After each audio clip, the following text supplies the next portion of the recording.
this mural is really the icing on the cake. Just a few years ago, if you remember, this whole area was a derelict industrial estate, sort of somewhere nobody ever really wanted to go. With the coming of the canal and the coming of this development, we've got an absolutely fantastic canal side community that's built up. We've got local facilities and it's just a great place to come. And the addition of the mural, which is really, as I say, the icing on the cake, it just really makes it. It tells the whole history of the area. It illustrates the culture and the heritage that underpins Stroud, and the canal and all that culture really go together. And this is just fantastic.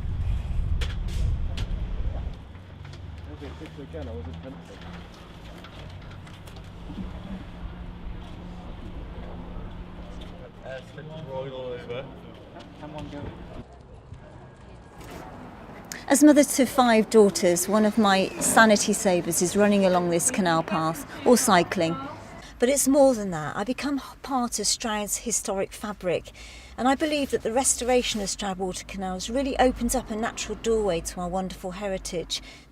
You can almost imagine the roar of water wheels and the deafening sounds of looms processing the red, scarlet and newly blue cloth, which was once seen drying out in the fields miles around. Today, Lodgemore Mills still provides cloth, obviously the billiard green and the tennis ball yellow for international sporting championships. It is this strong textile legacy that inspired the name Interwoven. But I also believe compositionally, Stroud's landscape demonstrates an interweaving element between the old and the modern.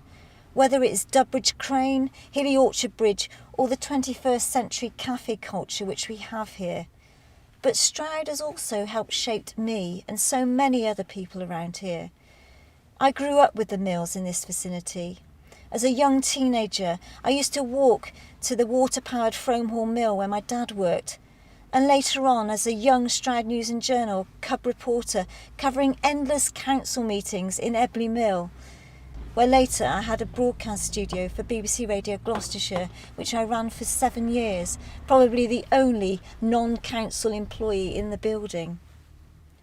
The piece that I've done celebrates everything about this area. It's a 1-mile radius of the whole of Ebley, encompassing the wildlife, the people who use the canal and work here, the past, the present, the cafes, the cloth, the canal industry, the activity that takes place on the canal today, the runners, the cyclists, the canoeists, and up ahead we've got the hang gliders, the paragliders coming off Selsey Common.